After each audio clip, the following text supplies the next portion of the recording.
Olá a todos que estão aí pelo Zoom, pelo Facebook. Sejam bem-vindos à Rede Pesquisadores. Eu espero que vocês se sintam acolhidos e confortáveis, assim como a gente se sente aqui. Meu nome é Alessandra Granato e hoje eu tenho a honra de mediar essa conversa, esse webinário com vocês. Então, esse é o webinário número 5 do ciclo de webinários Trajetórias.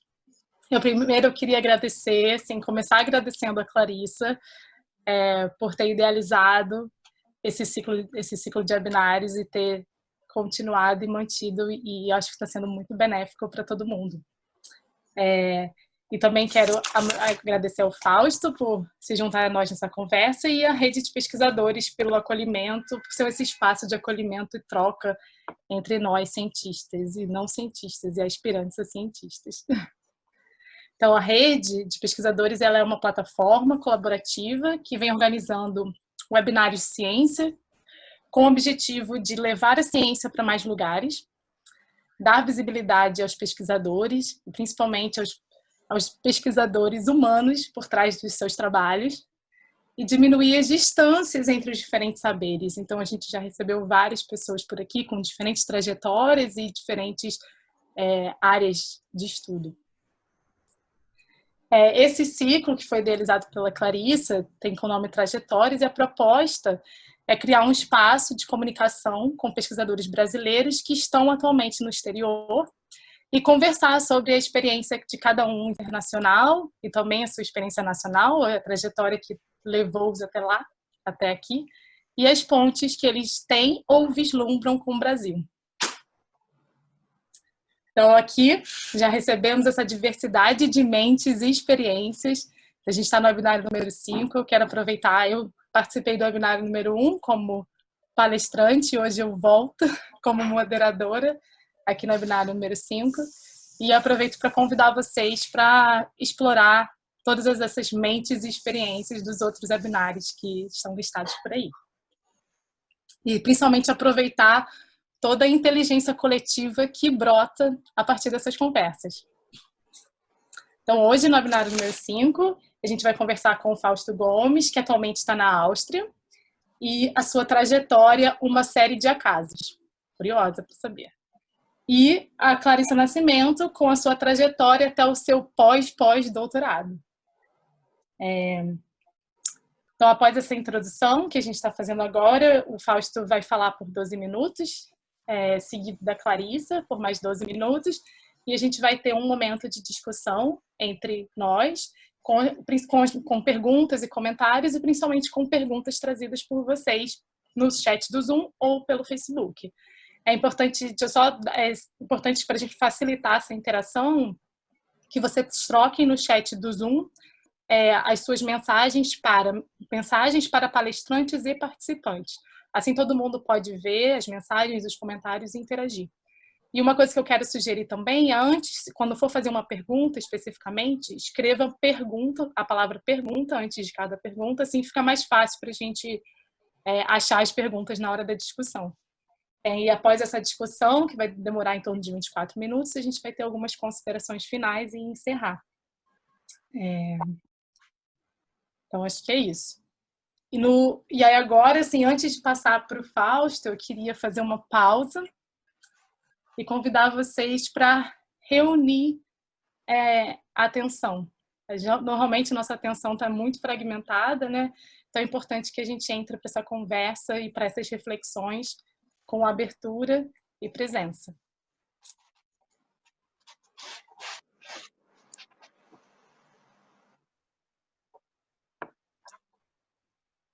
Acho que o Fausto pode começar. Bom, primeiro queria super agradecer também, né, a vocês pelo convite, né, e fico muito feliz de poder participar aqui, né, e poder falar um pouco sobre as coisas, né, que a gente vive, assim, que às vezes é difícil de parar para pensar sobre tudo que a gente, né, tem vivido e tal, e também para aprender com vocês, né, que eu acho que para mim é uma experiência que sem dúvida vai ser muito benéfica para também entender, né, como foi a trajetória de vocês, né, e de quem também está assistindo e comentando e tal. E também um agradecimento em particular para a Clarissa, porque ela foi super paciente comigo antes, né? Então, tipo, quando ela me chamou para participar aqui, eu, na verdade, fiquei, cara, eu nem sei o que eu posso trazer, assim, porque no final das contas eu tenho muitas dúvidas, assim, né? Eu não sei se no final eu vou ter alguma conclusão, assim, eu acho que não, assim. Mas a Clarissa foi super paciente também de conversar comigo, e aí, né, na verdade, deu para perceber que vai ser, sem dúvida, para mim, pelo menos, né, uma coisa muito boa. E eu espero que, de alguma maneira, eu possa trazer alguma coisinha positiva, né? Bom, mas então, dando uma recapitulada, nessa minha, né, no caminho até chegar aqui, eu me formei em Biologia na UFPEL, né, na Federal de Pelotas, lá no Rio Grande do Sul, em 2012. E aí, eu na faculdade, enquanto estudante de Biologia, eu fiz iniciação científica na Faculdade de Odontologia lá, porque era um laboratório que trabalhava com câncer oral, e particularmente trabalhava com angiogênese, né, aplicada ao câncer, que era um assunto que sempre me interessou demais, assim, né? A angiogênese é a formação de novos vasos sanguíneos a partir de vasos pré-existentes, que é um fenômeno que acontece muito associado ao câncer, né, tanto para nutrir o próprio tumor, progredir, e também como rota de metástase. Então isso sempre me interessou e eu fui, né, trabalhar na Faculdade de Odontologia, tive a sorte da minha orientadora ter me aceito, né, mas foi tudo muito bom até o final da faculdade, que basicamente eu não tinha para onde ir, porque eu não poderia ficar no laboratório onde eu estava, porque a pós-graduação de lá era de patologia oral, e eu não podia fazer enquanto, né, biólogo. E então, acho que talvez um pouco remetendo, né, ao título dessa minha fala, acho que o primeiro grande acaso, assim, né, que surgiu foi um curso de verão de pesquisa em oncologia que o INCA sempre dá, né, todo ano. Eu não sei como é que está agora, mas ele sempre, todo ano no verão, né, abre esse curso gratuito, teórico-prático em câncer, né, para alunos de graduação do Brasil inteiro. Assim. Então, eu me inscrevi, não fui chamado, e aí a minha sorte foi que alguém desistiu e eu era o próximo da lista de chamada. Eu falei, pô, bota meu nome que eu vou. E aí fui, assim, foi muito, muito bom. Foi no meu último ano de faculdade, na verdade. E, e aí também uma sorte dentro da sorte foi que nesse curso do INCA, né, a gente tinha aulas teóricas na parte da manhã sobre câncer e à tarde parte prática, né, e a gente se dividia em grupos e tal. E a minha sorte foi que o Robson, né, o professor Robson Monteiro do IBQM, da UFRJ, não sei se foi o único ou talvez um dos únicos cursos do INCA que alguém de fora do INCA veio dar esse curso prático, né? Nesse aspecto de biologia tumoral. E era o curso de angiogênese e coagulação em câncer. Eu falei, pô, é isso mesmo que eu quero, vou. E adorei, né? Adorei o grupo, todo mundo. E naquele momento eu decidi, pô, eu quero voltar para o Rio e quero fazer mestrado aqui. E aí a minha sorte, né? A felicidade do Robson ter me aceito. E aí eu fui, né? Isso foi em 2011, em 2012 eu já estava no Rio, me preparando para a seleção do mestrado. E, bom, felizmente deu tudo certo, passei. E aí fiz mestrado e doutorado no laboratório do Robson, né? Laboratório de trombose e câncer, no IBQM, né? Na UFRJ. E aí, dentro, então, né, desse período no laboratório do Robson, eu tive a minha primeira experiência fora, que foi durante o doutorado, que eu fiz o doutorado de sanduíche, né, nos Estados Unidos, em St. Louis, no Missouri.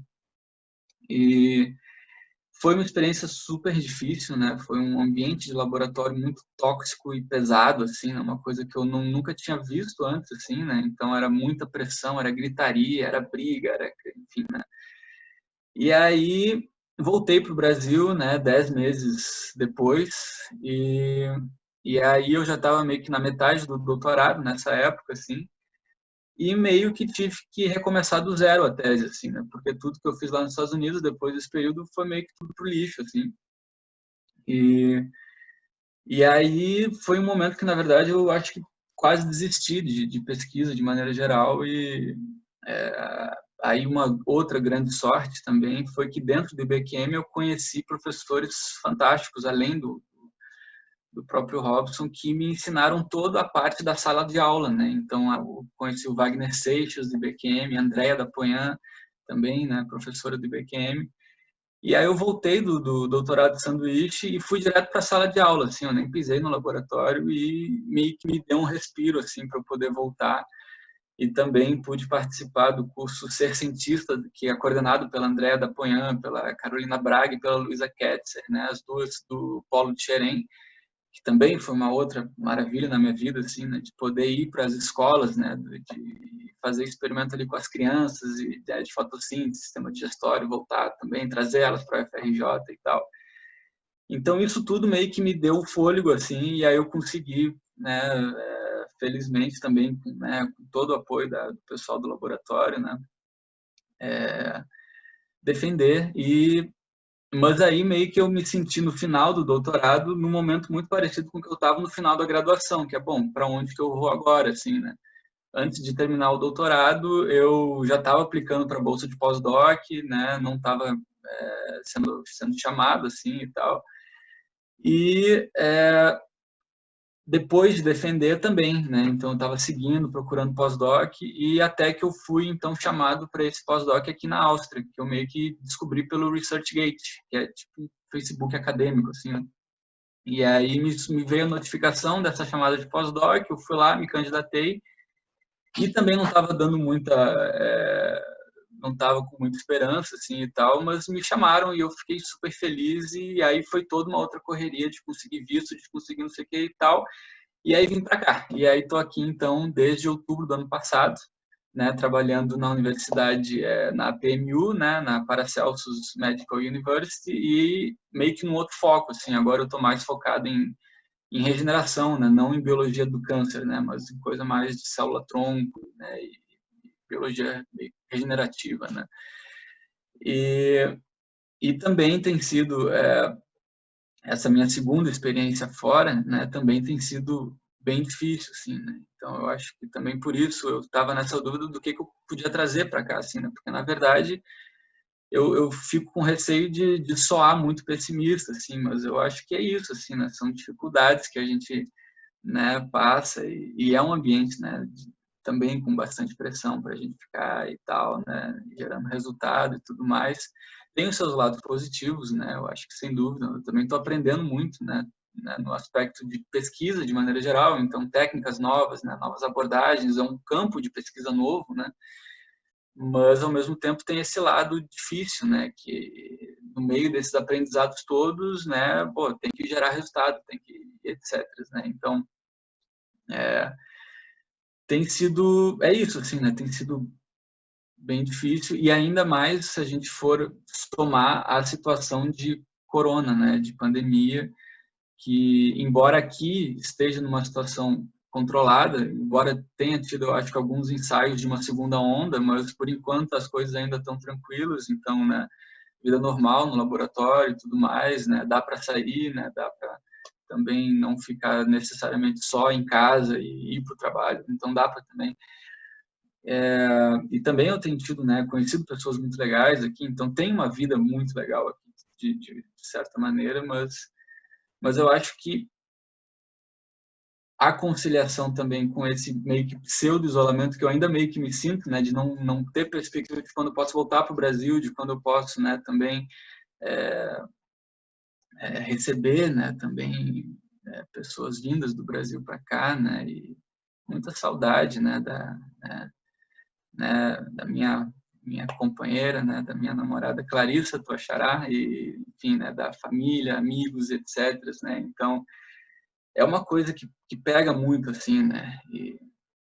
Então, eu acho que no final das contas, assim, se eu for meio que compilar tudo, assim, né, no final eu não tenho muita conclusão sobre o que é o melhor, assim, no meu segmento de trajetória a partir de agora, assim, né? Porque agora eu vou fechar um ano de contrato, ofereceram a renovação do contrato por mais um ano e eu realmente estou em dúvidas, assim, sabe, sobre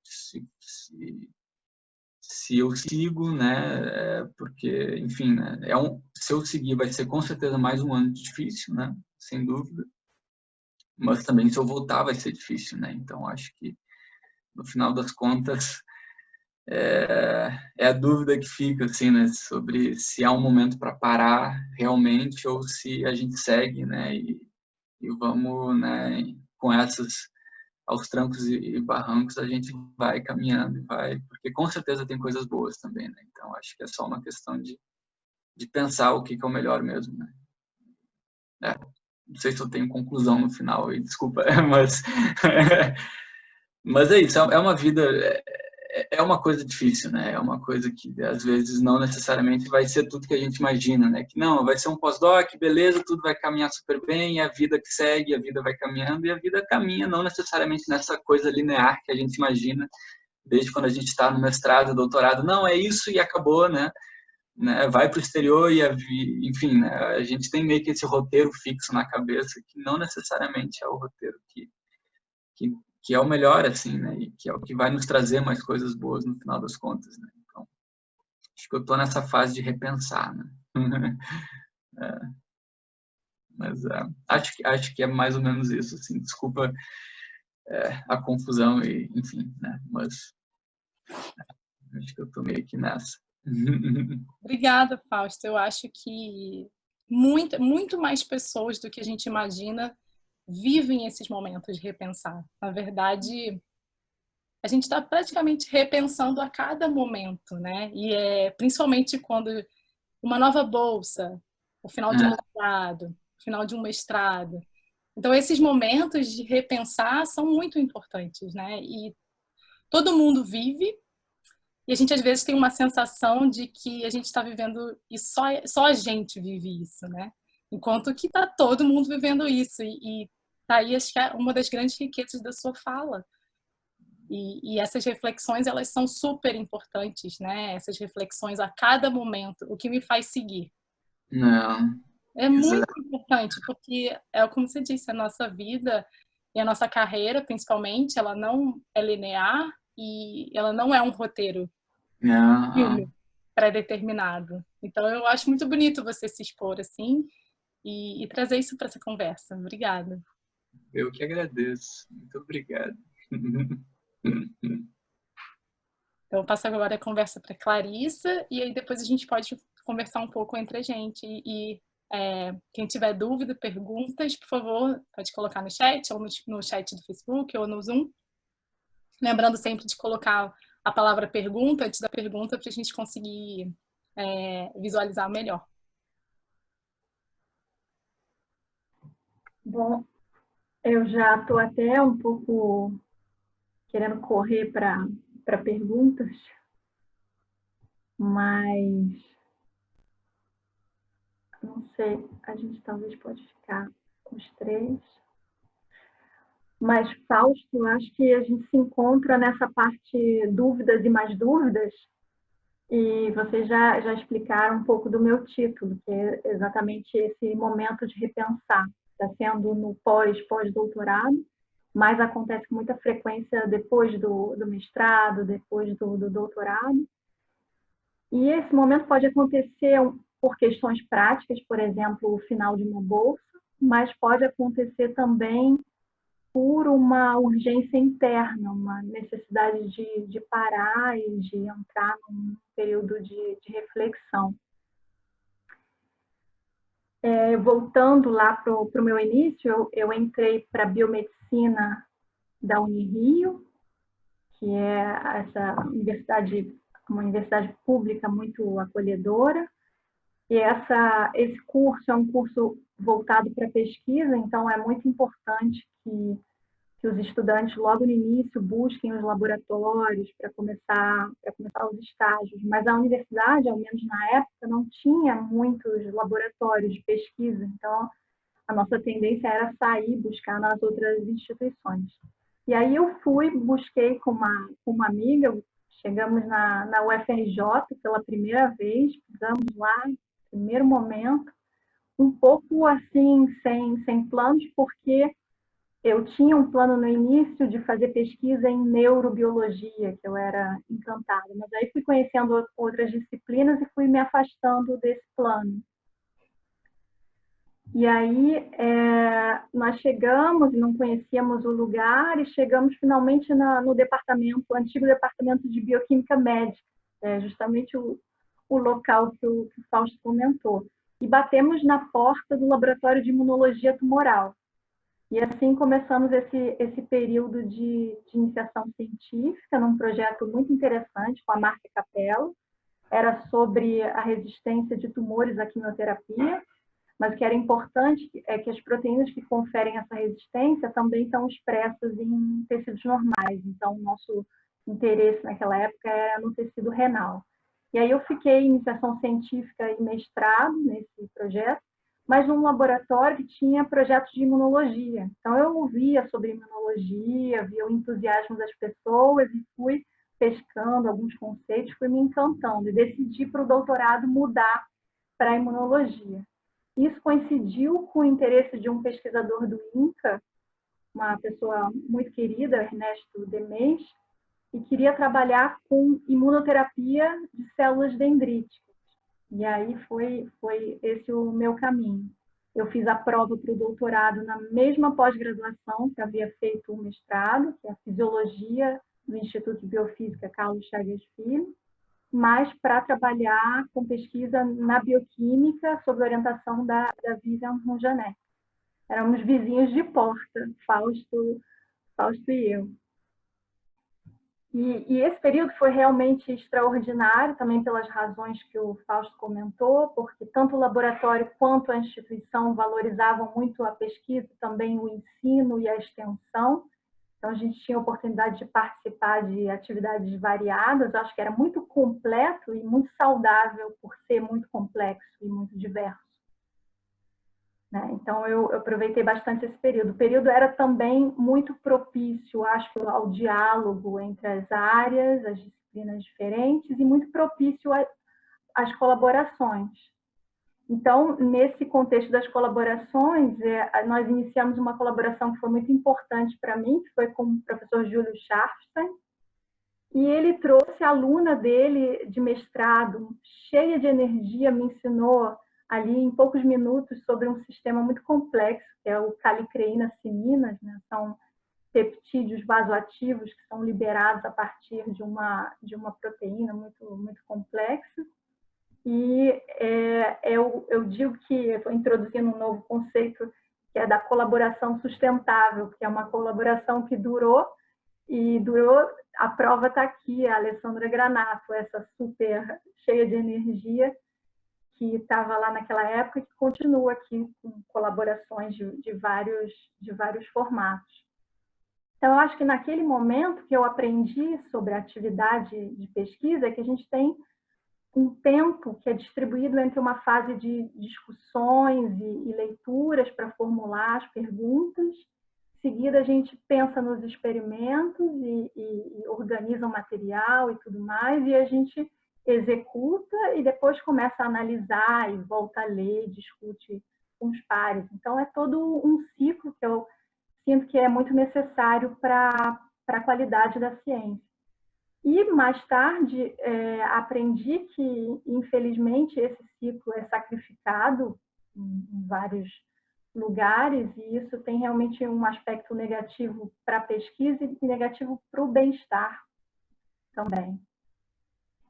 E aí, finalmente, para o pós-doutorado, fui fazer um pós-doutorado mais longo no laboratório do Júlio, e ali eu seguia trabalhando um pouco com células dendríticas, mas agora com coisas muito novas, doença de Chagas, Trypanosoma cruzi, ainda com esses peptídeos vasoativos, que são muito importantes na inflamação e na infecção, e um mundo muito novo desses mecanismos da coagulação, que o Fausto gosta muito também.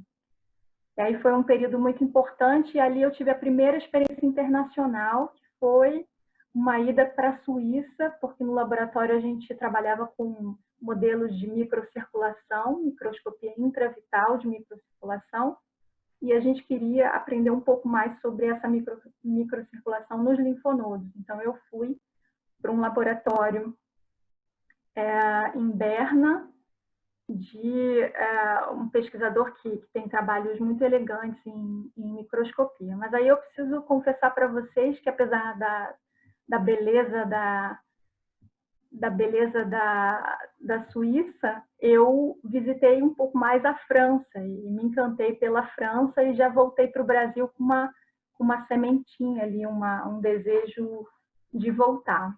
E aí eu conheci uma pesquisadora francesa, que é a Bénédicte Manoury, que tem muita afinidade com o Brasil. Ela trabalha na área de receptores TOL, também proteases, e ela me propôs, na época, um projeto em HIV e células dendríticas. E aí a gente aplicou para uma bolsa na França, da ANRS, uma agência francesa para HIV e hepatites. E que eu acho muito interessante mencionar é que foi muito valorizado para a aprovação dessa bolsa o fato de eu ter trabalhado com outro vírus, que é o HTLV1, numa colaboração também muito preciosa com a Juliana Echevarria, da microbiologia da UFRJ.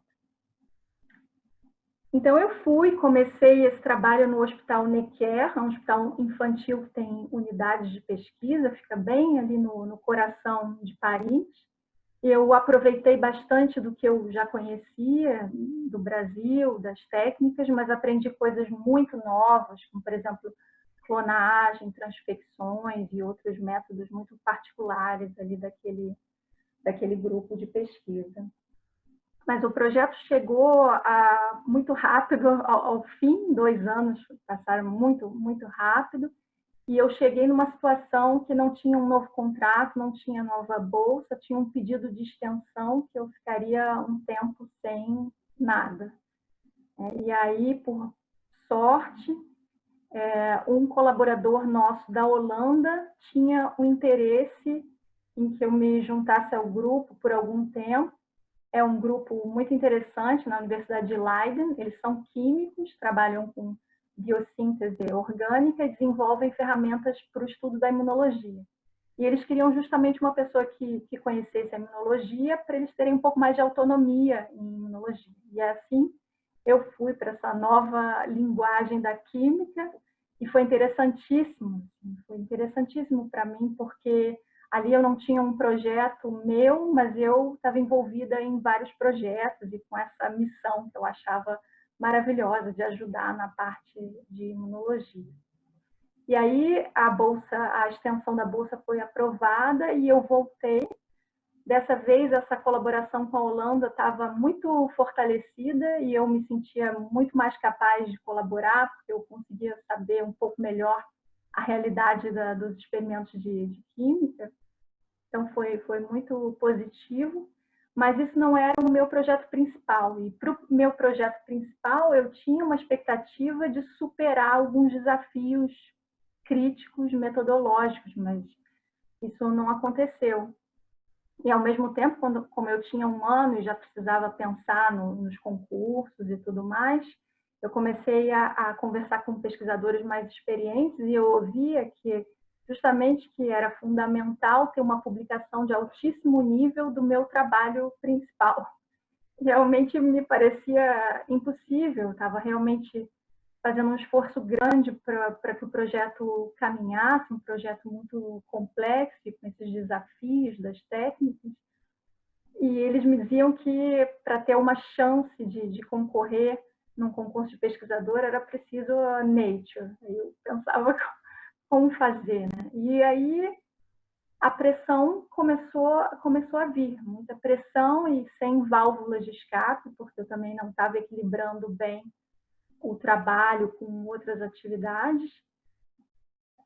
Sem as válvulas, a pressão simplesmente continuava subindo. E no último dia de projeto foi assim, última gota de energia. Eu estava realmente me sentindo muito cansada e um desgaste, e aquilo revolucionou um pouco as minhas ideias de seguir no caminho clássico. Eu já estava realmente vendo um vazio, não sabia muito para onde caminhar. O que eu fiz foi parar, cuidar um pouco do que eu não estava cuidando antes, e fui me aproximando de pessoas e de projetos que eu julgava mais assim coerentes com o meu jeito de ser, de pensar. E aí foi interessante, porque uma coisa que eu aprecio muito na França são as iniciativas colaborativas, os coletivos, as ações participativas. Eu acompanho muito e tem coisas fantásticas acontecendo. E foi o que eu encontrei no Brasil também.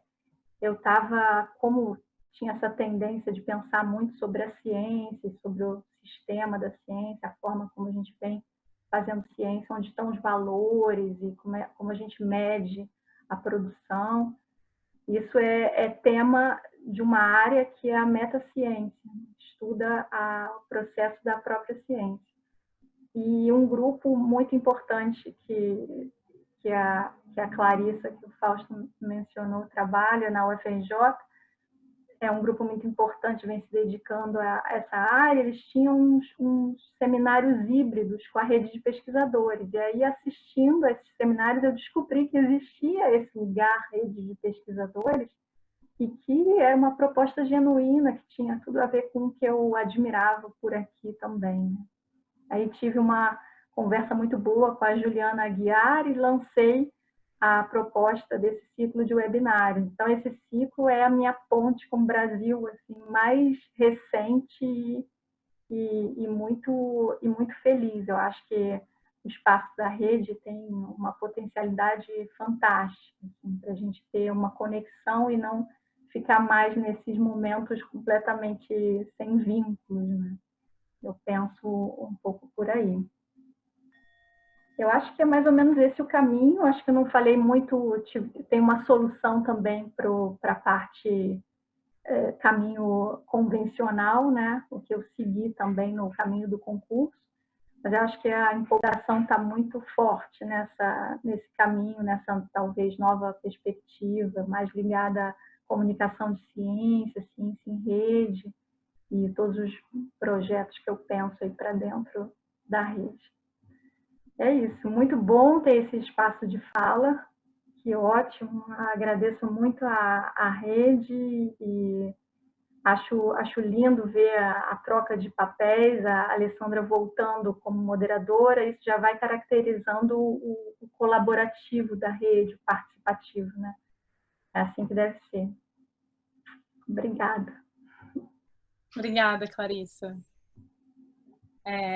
Sua fala muito rica também e acho que reforçando essa coisa que a gente conversou antes, de que a trajetória ela não é esse roteiro e que tem uma riqueza da gente lidar com as coisas que se colocam na nossa frente, com os projetos diferentes, com os colaboradores diferentes, com os países diferentes, com as experiências diferentes. E que negar isso não ajuda a gente, né? É importante a gente estar sempre em contato com isso e ir decidindo a partir disso, né? Não a partir de um plano que a gente fez, de repente, há 20 anos atrás, né? Eu acho que isso é muito legal. Aí eu queria abrir com uma pergunta, eu acho que conversa muito com a fala de vocês dois, que é...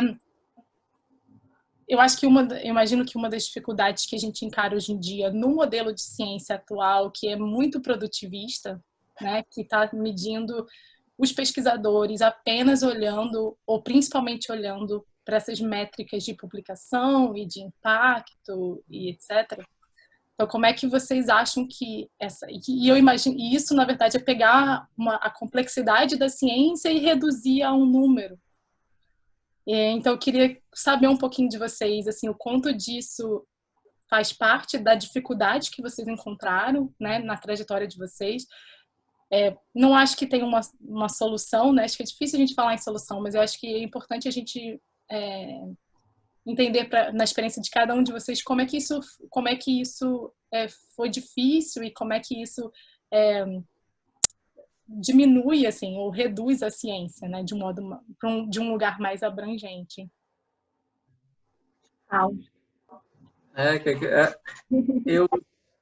Pois é, assim, essa é uma das, se não a grande pergunta, assim, que eu também me pergunto muito, assim, né? O quanto que isso tem influenciado, né, os lugares e as experiências que eu tive e tal. E, por exemplo, assim, quando eu paro para pensar nos ambientes mais difíceis que eu trabalhei, né, seja nos Estados Unidos e agora aqui, assim, também, isso é um tema muito presente, assim, né? Então, a gente tem reuniões semanais dentro do grupo, né, aqui, E nos Estados Unidos também tinham reuniões também semanais que era basicamente pressão para, pô, tu tem que ter um resultado publicável, assim, né? Então, isso daqui não serve de nada porque isso aqui não vai gerar artigo, não vai dar nada, porque, enfim, né? Não teve diferença entre os grupos ou alguma coisa do gênero, né? Ou ainda, o experimento, pô, o controle não ficou tão bom, então acho que a gente tem que repensar como a gente faz esse experimento e tal. E no final das contas é isso, assim, né? A gente tem bons retornos quando a gente tem o resultado bonitão, entre aspas, né? O resultado publicável, né? E quando a gente mostra, pô, tá tendo isso de problema, assim, né? Então aí é que começa também a pressão e tudo mais, né? Não, resolve, te vira, assim, e tal, né? Então, se eu olhasse em retrospectiva, os lugares onde eu, na verdade, até fui mais produtivo e mais feliz trabalhando são os lugares que não tinham essa pressão absurda, assim, sabe? Não. Claro, assim, se a gente for pensar, pô, o IBQM tem pressão para publicar, tem para manter o conceito CAPES, etc. Então, todo mundo ali tem uma, né? Mas, de certa maneira, a gente é um pouco protegido por isso, assim, né? Então, eu acho que nesses dois lugares assim que eu tenho vivido, né, que eu vivi nos Estados Unidos e agora que eu tenho vivido aqui, isso é uma coisa muito mais palpável, eu acho, assim, né, uma coisa muito presente na rotina de que não, tu tem que publicar, tu tem que não sei o quê. E eu acho que isso vai desgastando muito a gente, assim, né? Então eu sinto às vezes que eu cada vez, às vezes, vou tipo minguando um pouquinho e vou perdendo motivação, né, de quando essas coisas surgem, né? Enfim, eu acho que... Mas, ao mesmo tempo, é isso, assim, né? Eu também entendo que eles têm pressão, né? Que há uma pressão, né? De publicação, etc. Ainda mais tratando de uma universidade privada, né? Então, assim, tem todas essas questões imbuídas aí também, né? Então, também fica uma coisa que eu não sei se eu tenho uma solução muito clara na minha cabeça de como que isso pode melhorar ou de como que isso pode, porque as métricas estão aí, assim, também, né? E fazem parte, né? Então, mas maneiras de repensar essas métricas são absolutamente fundamentais, eu acho que no contexto da grande ciência, né, no macro, mas no micro é isso, a gente lidar com essas pressões, eu também não sei muito bem como resolver isso, assim, né? Me parece que só se tu estar num ambiente com pouca pressão, tu fica melhor e mais motivado para trabalhar. Num ambiente com muita pressão, eu fico menos motivado e cada vez vai ficando mais difícil, assim, né? E sem muita saída, no final das contas, né? Eu imagino. Eu acho que eu começo comentando o que você falou sobre os líderes de grupo têm também uma pressão grande, é muito claro. Acho que por um tempo eu não estava enxergando isso, estava enxergando só o meu lado, que é terrível, né? Não estava enxergando a coisa de forma mais ampla, mas eu comecei a perceber que existia essa pressão muito forte, que por um lado é a publicação, por outro lado é a verba, conseguir verba, né? Tem a pressão de conseguir verba e conseguir verba está muito ligado a caminhar publicando, né? Então é um ciclo ali que é muito complicado e a pressão é transferida. E outra coisa que eu percebi também é que pessoas que tiveram histórias de pressão nos seus próprios pós-docs tendem a repetir um pouco esse processo. É uma coisa super complicada, né, a ser analisada, né? Mas eu sinto a mesma coisa, eu sinto que ambientes de pressão são tóxicos e eu olhava para as pessoas assim no meu entorno. Tinha um colega que eu perguntava, ele estava sempre doente, não vinha, estava doente. Eu comecei a achar que estava muito doente, tinha alguma coisa. E ele aparecia novamente lá com umas olheiras, dizendo que estava tudo bem, e umas olheiras. Eu pensava, será que não estão percebendo que vai mal, né? Então eu comecei a ver, poxa, essas pessoas não estão motivadas, essas pessoas estão correndo pelos corredores, não é possível. Então eu acredito fortemente que essa pressão é contraproducente, ou ela a curto prazo, ela espreme uma produção ali do sujeito e depois o sujeito vai para outro campo, porque fica no nível da exaustão, né?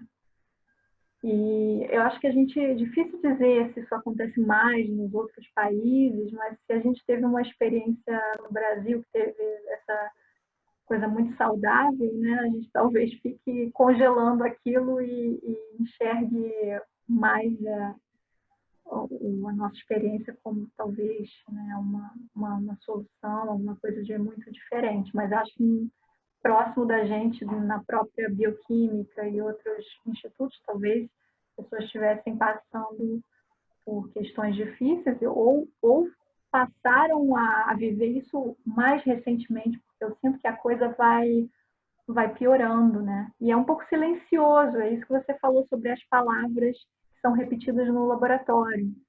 Eu me lembro que no laboratório, na bioquímica, a gente falava muito sobre a importância da experiência de aula, tinha muito valor a extensão, tinha muito valor você estudar sobre outros assuntos, isso era muito valorizado, e o artigo é realmente lá no final, naturalmente, uma consequência, a gente não ficava repetindo o nome de revista, né? Agora, uma coisa que eu ouvi muito aqui é assim, o seu cell, o seu immunity, que é? Virou o nome da revista, né? O conteúdo, ninguém sabe, ninguém viu, ninguém se interessou. Mas o valor é o agregado ali que passa a ter valor. Foi até um pesquisador comentou num seminário que eu assisti esses dias, né? O agregado é que passa a ter valor por cima do trabalho em si, da essência ali daquele trabalho. Então eu sinto assim também, eu sinto e andei sugerindo para alunos assim, um pouco de atenção a esse processo, a não começar a entrar nesse ritmo de agora só pensamos em publicação, né? Só fazemos pela publicação, só colaboramos se tiver a publicação, nome para cá, nome para lá, autoria. Realmente, acho que é por aí. Muito legal, Clara. Antes, eu vou tentar alternar, porque as perguntas têm muito a ver com o que vocês estão discutindo. Então, a Patrícia parabenizou pela fala de vocês e falou isso, que foi muito importante para ela, porque ela sente que somente nós estamos passando por esse problema. E a pergunta, de fato, é: qual foi o diferencial para conseguir o pós-doc fora no Brasil? Porque, por exemplo, eu ainda não tenho um artigo publicado da minha pesquisa. Eu deveria procurar oportunidades antes ou depois do artigo publicado. Então, só complementando a pergunta dela, dentro desse modelo que a gente está criticando, em que o pesquisador é reduzido às suas publicações, você acha que o fato da pessoa não ter uma publicação de grande impacto ou uma lista de publicações deveria fazer com que ela desistisse de buscar um pós-doc, por exemplo, no exterior? Vocês acham que vocês veem grupos que não valorizam tanto isso? Como é que foi na experiência de vocês? É difícil, né? Porque é isso, assim, né? Eu também, às vezes eu me sinto um pouco hipócrita, assim, né? Porque falando que esse sistema de pressão por publicação é, sem dúvida, uma coisa que me deixa muito mal, mas eu acho que eu usei um pouco disso também para entrar. Embora o meu currículo eu não vejo como tendo muitas publicações nem nada assim, mas eu acho que a publicação, no final das contas, infelizmente, eu acho que contou assim para eu ter vindo para cá, né? Mas eu não diria muito que foi ter muitos artigos ou ter artigo de alto impacto. Assim, eu acho que foi mais ter publicado um artigo na área que eu estou trabalhando aqui agora, assim, sabe? Eu acho que isso, no final das contas, pode ter contado mais, né? Porque estou trabalhando aqui com plaqueta e com vesícula extracelular e durante o mestrado, não foi nem durante o doutorado, assim, durante o mestrado a dissertação foi focada em vesícula e em plaqueta também, então eu acho que no final foi mais pelo tema e não necessariamente pelo, né, número e pelo fator de impacto. Então, de certa maneira, eu também não fiquei tão dentro, né, não fiquei dentro dessa temática, né, de alto impacto, etc. Que é uma coisa que também acontece aqui, infelizmente, dessa coisa, não, a gente tem que publicar alto impacto, etc. Né? Agora, se deveria procurar pós-doc antes ou depois, eu acho tudo tão subjetivo, assim, sabe? Eu acho que com certeza devem ter grupos que não valorizem tanto, embora talvez, infelizmente, possa ser uma minoria, mas eu não entenderia isso como uma coisa para se podar, de se inscrever e de se candidatar para vagas, assim, também, né? Talvez até seja uma coisa boa, assim, dela se candidatar em vagas que não necessariamente estejam tão focadas nesse, porque talvez isso seja um indicativo legal, assim, de que, pô, pode ser um grupo saudável, pode ser um grupo bom, assim, sabe? Então, eu imagino isso, assim, pelo menos, né, que não deveria ser motivo para deixar de se candidatar, assim, sabe? Eu imaginaria, assim. Não sei se teve outra pergunta, desculpa. Eu acho também que no meu caso, foi muito valorizado o fato de eu ter trabalhado com um pouco dentro da área. Também acho que aconteceu a mesma coisa.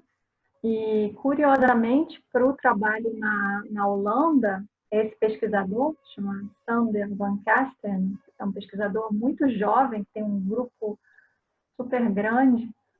Ele me falou que olhou meu currículo e que essa coisa louca de várias áreas dentro da imunologia, várias coisas diferentes, ele adorou esse negócio, que era perfeito para fazer o que ele queria, né? Que era mostrar um pouco da imunologia para os alunos, para os pós-docs lá. Então, às vezes, a gente se surpreende. É muito perigoso ficar achando que preciso de número X para entrar. E o que eu acho que seria mais importante de tudo é que ela analise bem esse lugar, analise o seu próprio estado de maturidade. A língua também, eu não comentei, mas para mim sempre foi uma questão super importante. E acho que é isso. Eu acho que às vezes a gente fica numa posição, quando vai conseguir uma vaga, uma posição como se fosse sempre o outro escolhendo, né? Mas a gente precisa escolher muito ativamente, analisar muito bem, se possível conversar com as pessoas daquele laboratório, aí é ótimo, fazer 1000 perguntas, a gente tem totalmente esse direito, né? Eu acho que tem uma questão também que a gente pode conversar um pouco depois, que é qual é o papel do pós-doc de fato, porque se o pós-doc não tem o doutorando, né, as disciplinas de um tempo que vai necessariamente usar para outras coisas, talvez ele fique mais ali para realmente ter a pressão da parte de experimento assim, muito forte, né? E o pós-doc estrangeiro está numa situação também, tem outras questões por trás, né? Está numa questão, às vezes, de um visto, de uma coisa que depende do trabalho, tem algumas dependências, tudo isso a gente pode falar um pouquinho. Eu vejo parecido com vocês, respondendo a pergunta da Patrícia. Eu acho que a gente tem que ter cuidado de não cair nos extremos, de achar que não, então a gente é totalmente contra a publicação não serve para nada. Acho que a publicação tem um papel importante. Ela nasceu dentro com uma motivação de divulgar e levar a ciência para todos os lugares com uma linguagem comum e com um método em comum. A gente tem que ter cuidado de tomar no extremo, de dizer assim, não é que a gente está contra a publicação, ela é importante, mas ela não deve ser o objetivo final da pesquisa que a gente está fazendo. Ela é uma consequência, eu adorei a Clarice falar isso, é de fato uma consequência. E a minha experiência, pelo menos no Canadá, eu acho que as publicações que eu tive, as experiências que eu tive antes do pós-doc, eles me ajudaram, sim, mas não foram completamente determinantes para eu ser aceita, por exemplo, no laboratório. Acho que tem outras coisas. E aí, juntando então com a próxima pergunta, e eu acho que o Fausto tocou nisso, de se você encontra um laboratório, um grupo que isso é essencial, que isso é muito importante, talvez já seja um sinal de que aquele ambiente possa ser tóxico para você. E aí, claro, isso é muito individual, porque vão ter pessoas que se sentem até motivadas com essa pressão. A gente está falando de um lugar aqui nosso, em que a gente não se sente motivado por isso. Então, minha pergunta para vocês é: o quão fácil vocês acham que é reconhecer esses ambientes tóxicos antes de você entrar nos grupos? E como é que a gente poderia abordar isso para uma pessoa, por exemplo, que está terminando o doutorado e buscando um pós-doc no exterior? Pois é, né? Isso é difícil. Isso é uma coisa que eu realmente, assim, caso eu eventualmente procure um outro pós-doc depois e tal, sem dúvida isso é uma coisa que eu vou levar muito mais atenção, assim, porque no final, quando eu estava procurando pós-doc, a única coisa que eu pensava é tipo, quem me aceita, assim, sabe? Eu não tinha muito critério, assim. Mas assim, eu acho que isso que a Clarissa falou da gente entrar em contato com um grupo que a gente está se propondo a se candidatar, eu acho que isso deve fazer toda a diferença do mundo, assim, sabe?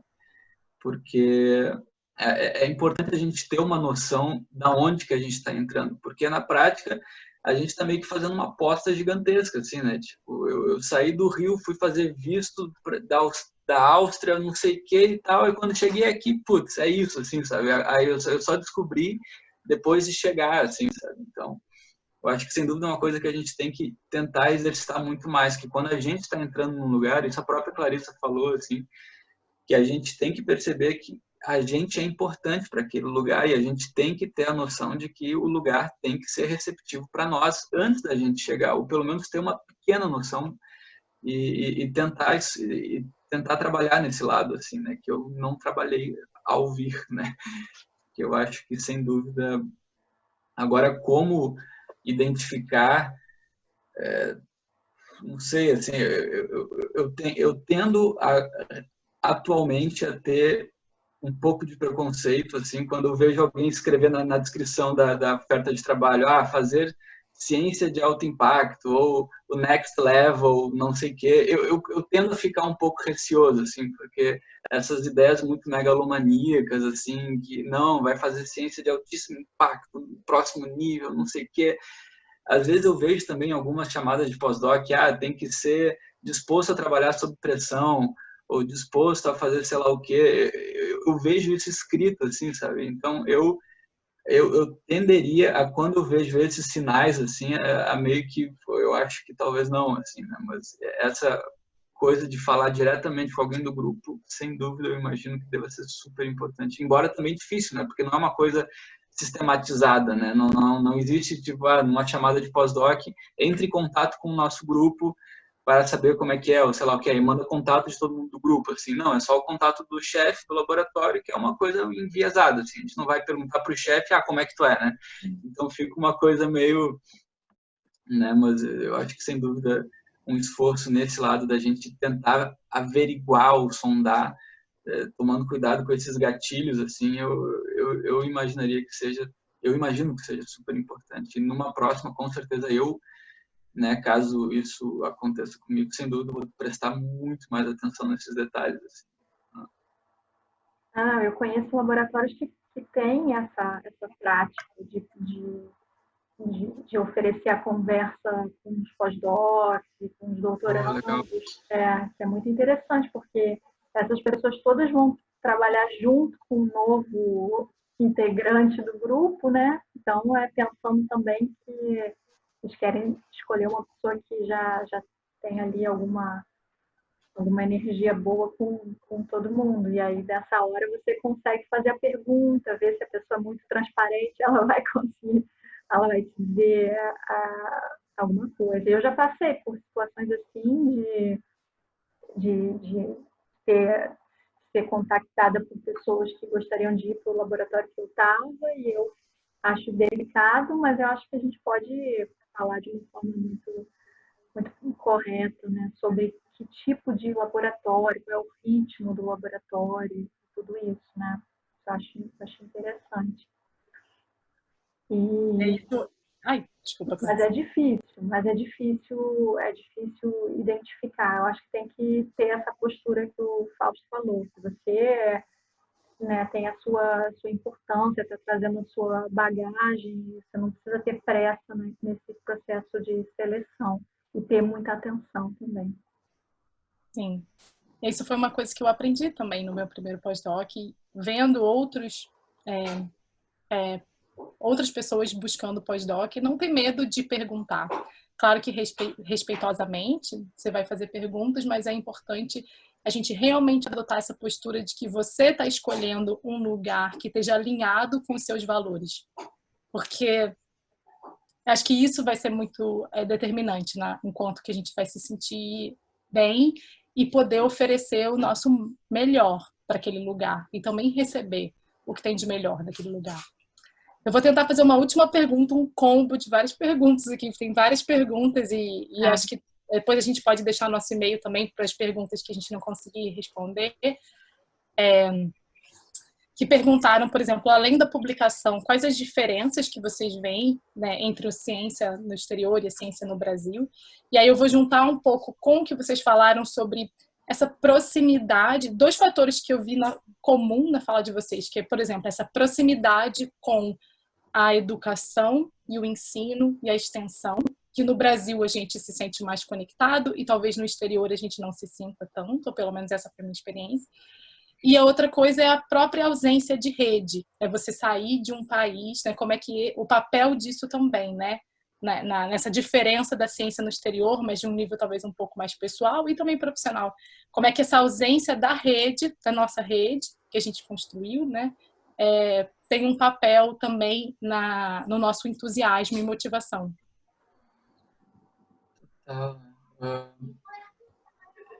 Em relação às diferenças, assim, sobre como que é a rotina de trabalho, assim, né, no Brasil e fora, sem dúvida isso que tu falou, eu vejo muito também. Aqui eu acho que é 100% focado em pesquisa, assim, né, pelo menos essas duas experiências que eu tive, era isso, assim, era laboratório, laboratório, laboratório, e nem pisar numa sala de aula, assim, nem pisar em nada disso, assim, né, e tender a minimizar ao máximo essas outras experiências, assim, né.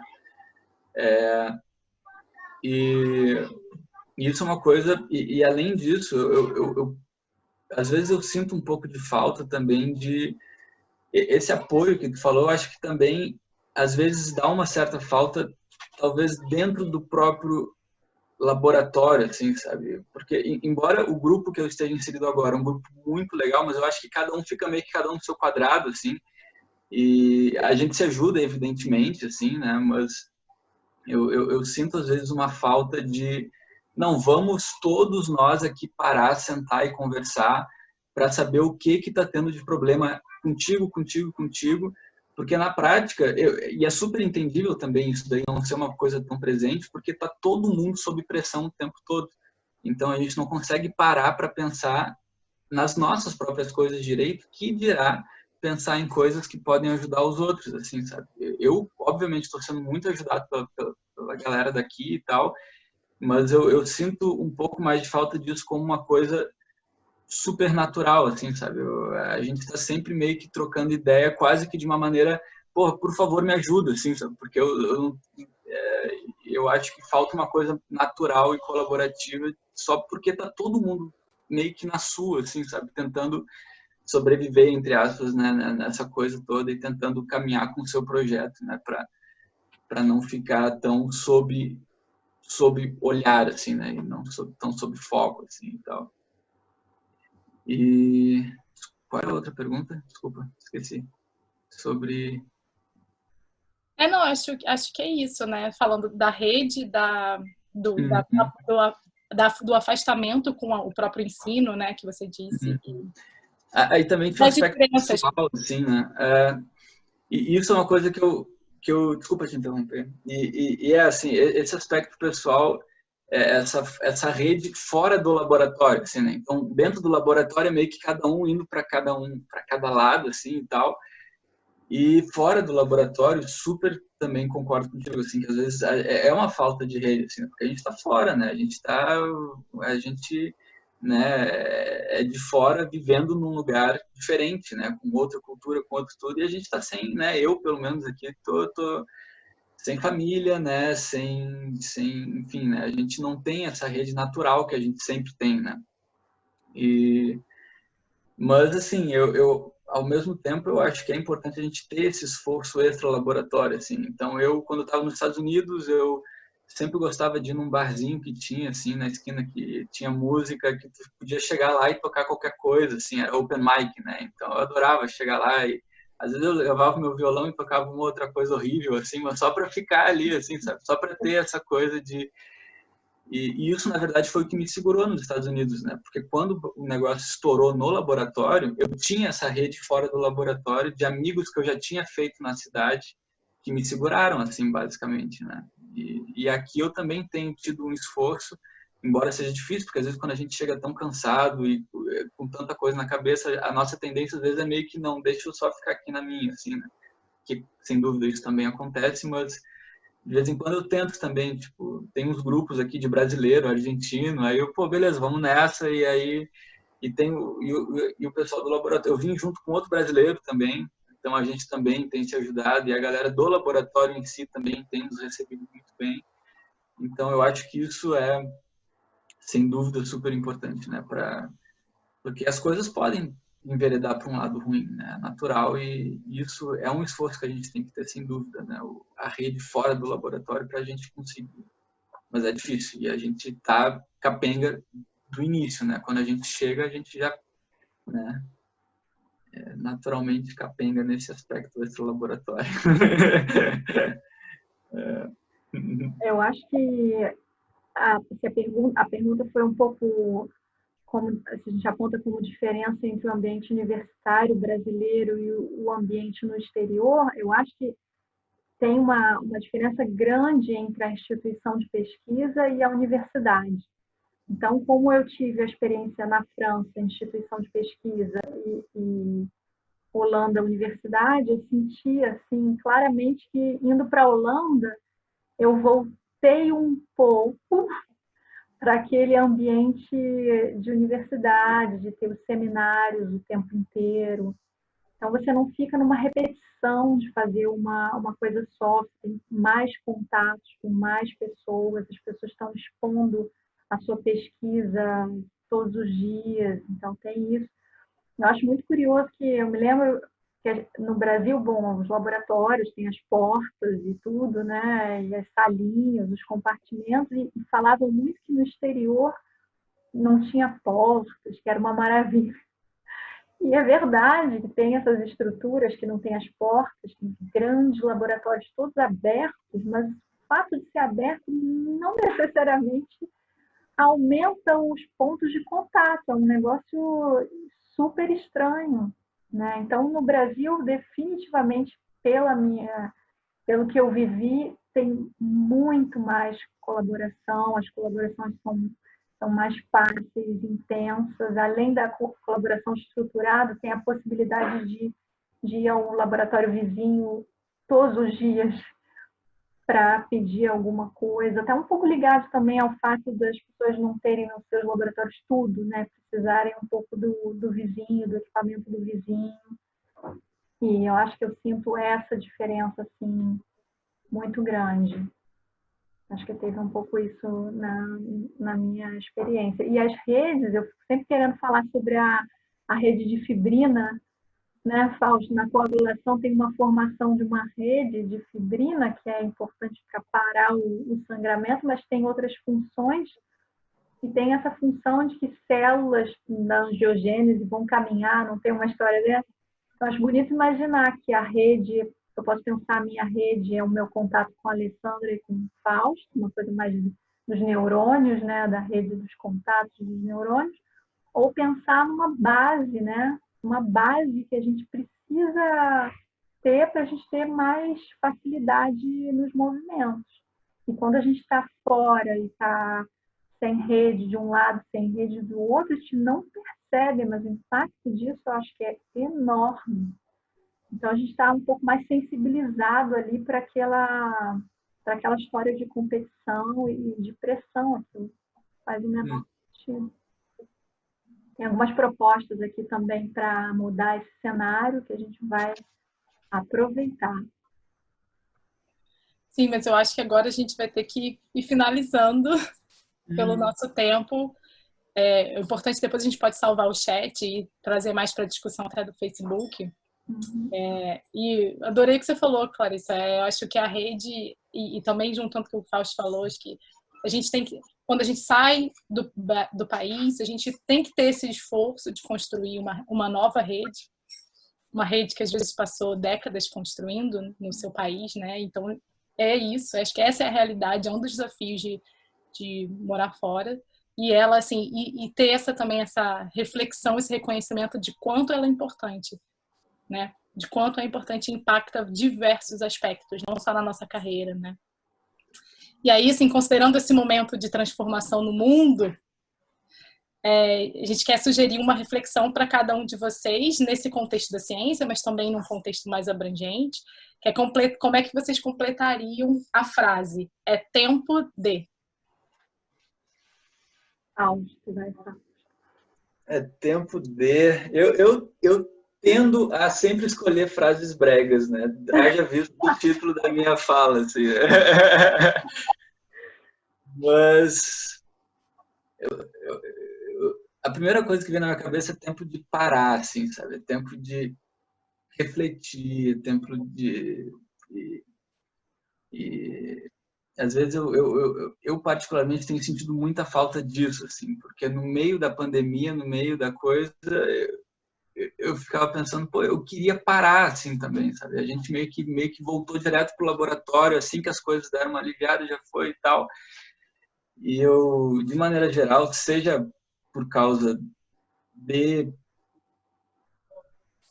tudo, muitas coisas ruins acontecendo no aspecto político, no aspecto econômico, no microcosmos, se for pensar no meu lado egoísta também, das dificuldades que tem acontecido e tal, a primeira coisa que eu penso é tempo de parar um pouco, assim, é tempo de refletir, é tempo de entender o que é importante, assim, né? O que realmente vai nos ajudar a caminhar no meio dessa coisa toda, assim, né? Então, pensando mais por esse lado, assim, esse lado brega. E...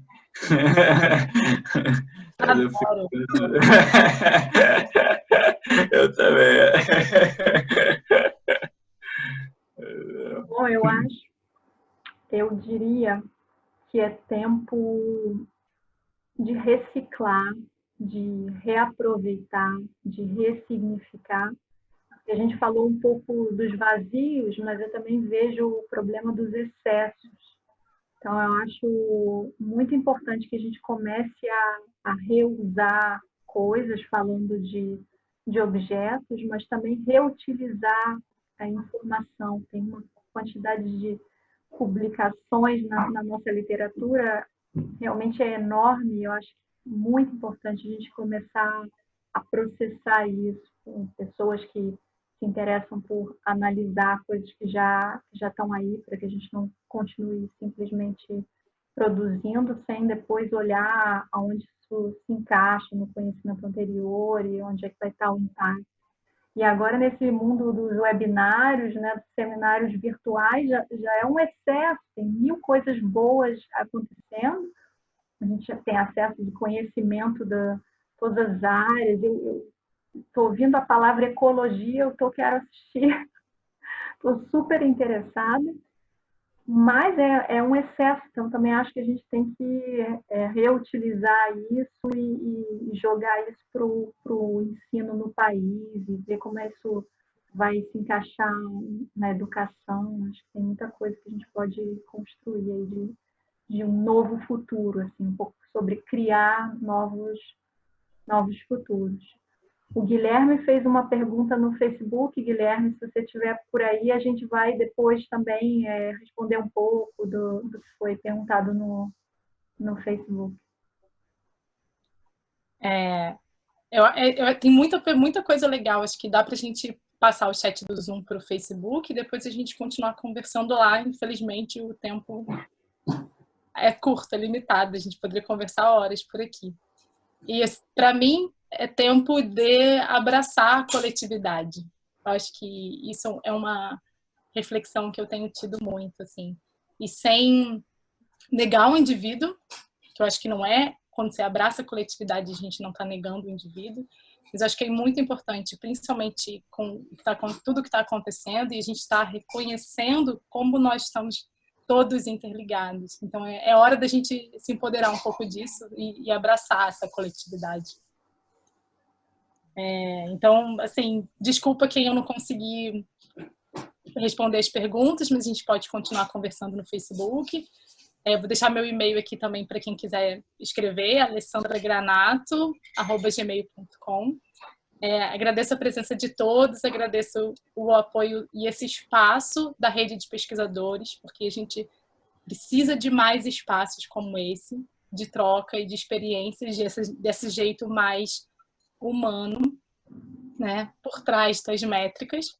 Agradeço ao Fausto, muito obrigada por você ter compartilhado a sua experiência com a gente, e demais a Clarissa por não só ter compartilhado a experiência, mas como por ter idealizado e continuar sustentando, amadurecendo e florescendo esse projeto, que é super importante.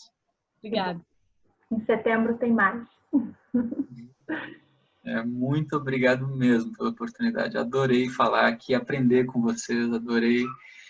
E, enfim, estou sempre à disposição e agradeço demais o convite e a chance de aprender um pouco aqui com vocês. Tchau, tchau. Até o webinário 6. Tchau, obrigada.